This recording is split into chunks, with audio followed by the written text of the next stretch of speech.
Here is today's average, $4.29. 1 week ago, it was at $4.24, so we've jumped a nickel. And we thought it was high a month ago.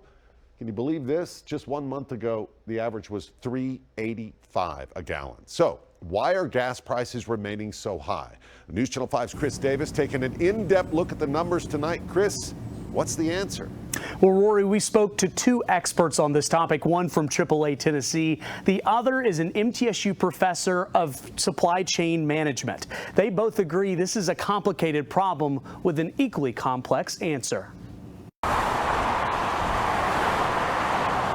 We are still on that roller coaster ride. In the world of economics, there are two words that seem to drive everything. It's really a supply and demand issue. Supply of gasoline went way down during the worst of the pandemic because the demand just wasn't there. Nobody was going anywhere. Nobody was traveling. During that time, of course, oil companies, they ramped down their production.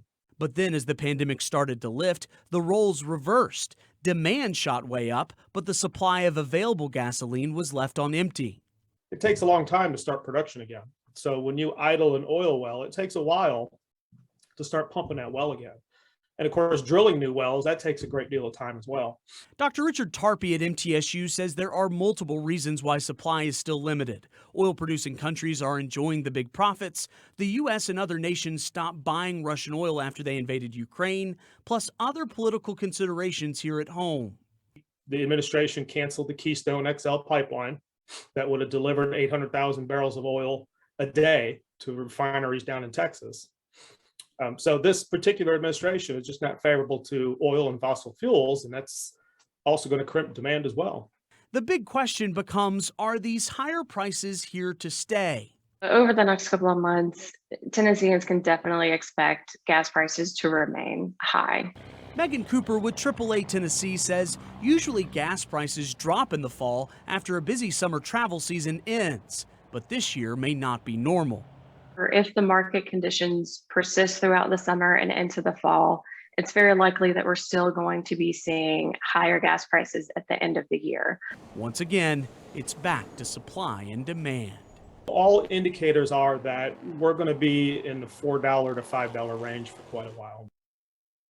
Now, there are two other reasons gas prices remain high. Number one, currently refineries are switching over from the winter blend of gasoline into the summer blend, and the summer blend costs a few cents more per gallon.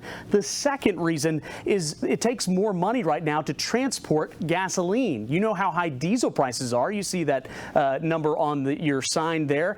It's so much more expensive. You have to use diesel to transport the gasoline to your gas pumps, and that cost is passed on to the rest of us. In the newsroom, Chris Davis, News Channel 5. Thank you, Chris. You might opt to pedal around town to bypass high prices.